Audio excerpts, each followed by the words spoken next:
നമസ്കാരം. ന്യൂസ് കേരള പ്രധാന വാർത്തകളുമായി CK നാസർ കാഞ്ഞങ്ങാട്. ലഹരിക്കെതിരെ നാടുണരുന്നു. ശക്തമായ നടപടിക്ക് സർക്കാർ. സംസ്ഥാന വ്യാപക റെയ്ഡിന് സമഗ്ര പദ്ധതി തയ്യാറാക്കാൻ പോലീസ് എക്സൈസ് ഉന്നതതല യോഗത്തിൽ തീരുമാനമായി. ADGP മനോജ് എബ്രാഹിമിനാണ് ഏകോപന ചുമതല. എക്സൈസ് കമ്മീഷണറും നോഡൽ ഓഫീസറാകും. ഇരു വകുപ്പുകളും ചേർന്ന് ലഹരി മാഫിയ സംഘത്തിൻ്റെ സമഗ്രമായ ഡാറ്റാബേസ് തയ്യാറാക്കും. അന്തർ സംസ്ഥാന ബസ്സുകളിലും വാഹനങ്ങളിലും സംയുക്ത പരിശോധന നടത്തും. സംസ്ഥാനത്ത് ലഹരി വ്യാപകമാകുന്ന പശ്ചാത്തലത്തിൽ ഉന്നതതല യോഗം വിളിച്ചു മുഖ്യമന്ത്രി. ഈ മാസം 24-നാണ് യോഗം. മന്ത്രിമാരും എക്സൈസ് ഉന്നത ഉദ്യോഗസ്ഥരും യോഗത്തിൽ പങ്കെടുക്കും. ലഹരിക്കെതിരെ ഇതുവരെ സ്വീകരിച്ച നടപടികളും ഇനി തുടങ്ങുന്ന നടപടികളും യോഗത്തിൽ തീരുമാനിക്കും. കോളേജ് ഹോസ്റ്റലിലടക്കം കഞ്ചാവ് പിടികൂടിയ സാഹചര്യത്തിൽ സംയുക്ത ഓപ്പറേഷന് പോലീസും എക്സൈസും തീരുമാനമെടുത്തിട്ടുണ്ട്. രാജ്യത്തെ വിവിധ ഇടങ്ങളിലായി 163 കോടിയുടെ ലഹരിവേട്ട. ഗുവാഹത്തി, ഇംഫാൽ സോണുകളിൽ നിന്ന് 88 കോടിയുടെ ലഹരി മരുന്ന് നാർക്കോട്ടിക് കൺട്രോൾ ബ്യൂറോ പിടികൂടി. അന്താരാഷ്ട്ര ലഹരിക്കടത്ത് സംഘങ്ങൾക്കെതിരെ നടപടി കടുപ്പിക്കുന്നതിൻ്റെ ഭാഗമായിട്ടാണ് രാജ്യത്തെ വിവിധ ഇടങ്ങളിൽ പോലീസ് അടക്കം ഏജൻസികൾ ലഹരിവേട്ട സജീവമാക്കിയിരിക്കുന്നത്. ലഹരിമുക്ത ഭാരതമെന്ന കേന്ദ്ര സർക്കാർ നടപടിക്ക് ശക്തി പകരുന്ന നടപടിയെന്ന് വ്യക്തമാക്കിയ കേന്ദ്ര ആഭ്യന്തരമന്ത്രി Amit Shah narcotic control bureau സംഘത്തെ അഭിനന്ദിച്ചു. ലഹരി മാഫിയയുടെ പിടിയിൽ നിന്ന് നാടിനെ മോചിപ്പിക്കാനുള്ള പരിശ്രമത്തിന് കൂടുതൽ ശക്തി പകരാൻ പുതിയ സേനാംഗങ്ങൾക്കാകണമെന്ന് മുഖ്യമന്ത്രി പിണറായി വിജയൻ പറഞ്ഞു. കേരള പോലീസ് അക്കാദമിയിൽ പരിശീലനം പൂർത്തിയാക്കിയ 31B ബാച്ചിലെ 118 സബ് ഇൻസ്പെക്ടർമാർ പരീക്ഷണാർത്ഥികളുടെ പാസിംഗ് ഔട്ട് പരേഡിന് അഭിവാദ്യം സ്വീകരിച്ച ശേഷം സംസാരിക്കുകയായിരുന്നു അദ്ദേഹം. കളമശ്ശേരി പോളിടെക്നിക്കിലെ ലഹരിവേട്ടയുമായി ബന്ധപ്പെട്ട കേസിൽ ഒരാൾ കൂടി പിടിയിലായി. കളമശ്ശേരി പോളിടെക്നിക് 3-ാം വർഷ വിദ്യാർത്ഥിയായ കൊല്ലം സ്വദേശി അനുരാജ് ആണ് പിടിയിലായത്. ശനിയാഴ്ച രാത്രിയാണ് അനുരാജിനെ പിടികൂടിയത്. അനുരാജ് ആണ് ഹോസ്റ്റലിലേക്ക് കഞ്ചാവ് എത്തിച്ചതെന്നാണ് പിടിയിലായ മറ്റു പ്രതികൾ മൊഴി നൽകിയിരിക്കുന്നത്. ലോക്സഭാ മണ്ഡല പുനർനിർണയവുമായി ബന്ധപ്പെട്ട് കേന്ദ്ര സർക്കാരിനെതിരെ തമിഴ്നാട് മുഖ്യമന്ത്രി MK സ്റ്റാലിൻ നയിക്കുന്ന ചെന്നൈയിലെ പ്രതിഷേധ സംഗമത്തിൽ കേരള മുഖ്യമന്ത്രി പിണറായി വിജയൻ പങ്കെടുക്കും. കേന്ദ്രത്തിനെതിരായ പ്രതിഷേധത്തിൽ പങ്കെടുക്കാൻ മുഖ്യമന്ത്രിക്ക് CPM കേന്ദ്ര നേതൃത്വം അനുമതി നൽകിയിരുന്നു. മണ്ഡല പുനർനിർണയ നീക്കത്തിൽ തെക്കേ ഇന്ത്യൻ സംസ്ഥാനങ്ങളുടെ ആശങ്ക പരിഹരിക്കണമെന്ന MK സ്റ്റാലിൻ്റെ ആവശ്യം ന്യായമെന്നാണ് CPM അഭിപ്രായം. ഇടുക്കി ഗ്രാമ്പിലെ ജനവാസ മേഖലയിൽ ഇറങ്ങിയ കടുവയെയും ഇന്നലെ മയക്കുവെടി വെക്കാൻ കഴിഞ്ഞില്ല. കടുവ കാട്ടിലേക്ക് കയറിയതായാണ് നിഗമനം എന്ന് കോട്ടയം DFO N രാജേഷ് പറഞ്ഞു. ശനിയാഴ്ച രാത്രി വരെ ഗ്രാമ്പി പള്ളിക്ക് സമീപം കണ്ട കടുവയെ ഇന്നലെ ഡ്രോൺ ഉപയോഗിച്ച് പരിശോധന നടത്തിയെങ്കിലും കണ്ടെത്താൻ കഴിഞ്ഞില്ല. കടുവക്കായുള്ള തെരച്ചിൽ ഇന്നും തുടരുമെന്നും കടുവയെ കണ്ടാൽ മയക്കുവെടി വെക്കാൻ സജ്ജമാണെന്നും കോട്ടയം DFO N രാജേഷ് പറഞ്ഞു.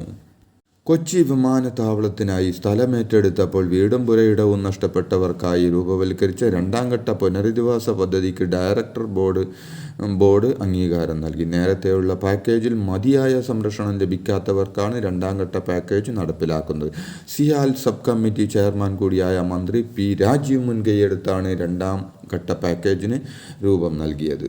സർക്കാരിൻ്റെ വരുമാന സ്രോതസ്സിൽ പ്രധാനപ്പെട്ട വകുപ്പായ രജിസ്ട്രേഷൻ വകുപ്പ് ഈ വർഷം പ്രതീക്ഷിക്കുന്നത് 5500 കോടിയിലധികം കോടി രൂപയാണെന്ന് മന്ത്രി കടന്നപ്പള്ളി രാമചന്ദ്രൻ പറഞ്ഞു. 2023-24 5013.67 കോടി രൂപയായിരുന്നു വരുമാനം. എല്ലാ സബ് രജിസ്ട്രാർ ഓഫീസുകളിലും ക്യാഷ്ലെസ് സംവിധാനം ഏപ്രിൽ മുതൽ നടപ്പാക്കുമെന്നും മന്ത്രി പറഞ്ഞു.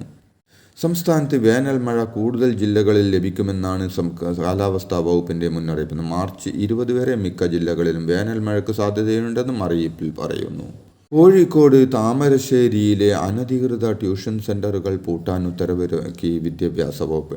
ചട്ടം ലംഘിച്ച് പ്രവർത്തിക്കുന്ന സ്ഥാപനങ്ങൾക്കെതിരെ നടപടിയെടുക്കാൻ പഞ്ചായത്ത് സെക്രട്ടറിക്ക് നിർദ്ദേശം നൽകി.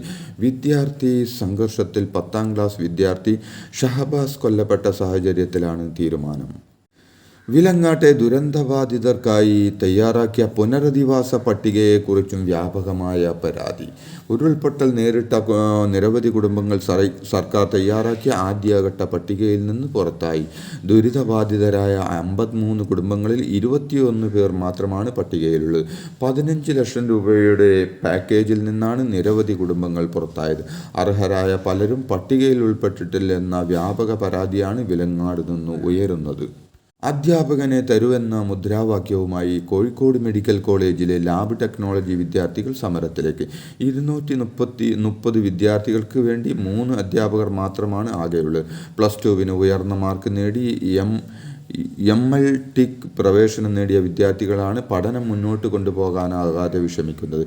കോഴിക്കോട് മെഡിക്കൽ കോളേജിലെ BSc മെഡിക്കൽ ലബോറട്ടറി ടെക്നോളജി വിദ്യാർത്ഥികളാണ് സമരത്തിനിറങ്ങുന്നത്. CPM കോട്ടയം ജില്ലാ സെക്രട്ടറി TR രഘുനാഥനെ തെരഞ്ഞെടുത്തു. സംസ്ഥാന സെക്രട്ടേറിയറ്റിൽ എടുത്ത തീരുമാനം MV ഗോവിന്ദൻ ജില്ലാ സെക്രട്ടറിയിലും ജില്ലാ കമ്മിറ്റിയിലും അറിയിച്ചു. അന്തരിച്ച AV റസ്സലിൻ്റെ പിൻഗാമിയായാണ് TR രഘുനാഥൻ കോട്ടയം ജില്ലാ സെക്രട്ടറി സ്ഥാനത്തേക്ക് എത്തുന്നത്. കടയ്ക്കൽ ദേവി ക്ഷേത്രത്തിലെ തിരുവാതിര മഹോത്സവത്തിൻ്റെ അലോഷിയുടെ സംഗീത പരിപാടിയിൽ പാർട്ടി കൊടിയും ചിഹ്നവും പ്രദർശിപ്പിച്ചതിനെ തള്ളി ക്ഷേത്ര ഉപദേശക സമിതി. പാർട്ടിനൊപ്പം LED വാളിൽ കൊടിയും ചിഹ്നവും കാണിച്ചത് തെറ്റാണെന്ന് ഉപദേശക സമിതി പ്രസിഡന്റ് S വികാസ് പറഞ്ഞു. സംഘാടകർക്ക് സംഭവിച്ച ശ്രദ്ധക്കുറവ് ആവർത്തിക്കാതിരിക്കാൻ ജാഗ്രത പുലർത്തും. ദേവസ്വം ബോർഡിൻ്റെ വിജിലൻസ് അന്വേഷണത്തെ സ്വാഗതം ചെയ്യുന്നുവെന്നും ഉയർന്ന വിവാദങ്ങളിൽ ദുഃഖമുണ്ടെന്നും ക്ഷേത്ര ഭാരവാഹികൾ പറഞ്ഞു. കൈക്കൂലി വാങ്ങുന്നതിനിടെ വിജിലൻസ് പിടിയിലായ IOC DGM അലക്സ് മാത്യുവിൻ്റെ പക്കൽ വൻ നിക്ഷേപവും മദ്യശേഖരവും. കൊച്ചിയിലെ വീട്ടിൽ നടത്തിയ പരിശോധനയിൽ വിജിലൻസ് വൻ നിക്ഷേപത്തിൻ്റെ രേഖകൾ പിടിച്ചെടുത്തു. ഇയാളുടെ വീട്ടിൽ വൻതോതിൽ മദ്യശേഖരമുണ്ടെന്നാണ് വിജിലൻസ് വിശദമാക്കുന്നത്. മെഡിക്കൽ കോളേജിൽ നിന്ന് പരിശോധനയ്ക്ക് അയച്ച ശരീരഭാഗങ്ങളുടെ സാമ്പിളുകൾ എടുത്തുകൊണ്ടുപോയ കേസിൽ ആക്രി കച്ചവടക്കാരനായ ഇതര സംസ്ഥാന തൊഴിലാളിയുടെ അറസ്റ്റ് രേഖപ്പെടുത്തി. സൂപ്രണ്ടിൻ്റെ പരാതിയിലാണ് UP സ്വദേശി ഈശ്വർ ചന്ദിൻ്റെ 25 അറസ്റ്റ് പോലീസ് രേഖപ്പെടുത്തിയത്. സംഭവത്തിന് പിന്നാലെ ഒരു സംഘം ആൾക്കാർ തന്നെ മർദ്ദിച്ചുവെന്ന് ഈശ്വർ ചന്ദ് മൊഴി നൽകിയിരുന്നു. നിയമസഭാ തെരഞ്ഞെടുപ്പിൽ ജനപ്രിയരായ സീനിയർ നേതാക്കളെ മത്സരിപ്പിക്കാനുള്ള തന്ത്രവുമായി കോൺഗ്രസ്. പരമാവധി സീറ്റുകൾ പിടിച്ചെടുക്കാൻ 18 ഇടവും പയറ്റാനാണ് ശ്രമം. മുല്ലപ്പള്ളി രാമചന്ദ്രൻ, VM സുധീരൻ, N ശക്തൻ തുടങ്ങിയ നേതാക്കളെ മത്സരരംഗത്തിറക്കാനാണ് പാർട്ടിയിൽ ആലോചന. പുനലൂരിൽ റോഡ് മുറിച്ചു കടക്കുകയായിരുന്ന ഡോക്ടർമാർക്ക് യുവാക്കൾ സഞ്ചരിച്ച ഇരുചക്രവാഹനം ഇടിച്ചു ഗുരുതര പരിക്ക്. മുൻ DMOയും നിലവിൽ പുനലൂർ പ്രണവം ആശുപത്രിയിലെ സീനിയർ ഡോക്ടറുമായ പുഷ്പാങ്കദനാണ് അപകടത്തിൽപ്പെട്ടത്. ഇന്നലെ രാത്രി പുനലൂർ ശ്രീകൃഷ്ണ ക്ഷേത്രത്തിന് സമീപത്ത് വെച്ചായിരുന്നു അപകടം. തലയ്ക്ക് അടക്കം പരിക്കേറ്റ ഡോക്ടർ തിരുവനന്തപുരത്തെ സ്വകാര്യ ആശുപത്രിയിൽ തീവ്രപരിചരണ വിഭാഗത്തിൽ ചികിത്സയിലാണ്. ഇതോടെ ഇന്നത്തെ പ്രധാന വാർത്തകൾ സമാപിച്ചു. നന്ദി, നമസ്കാരം.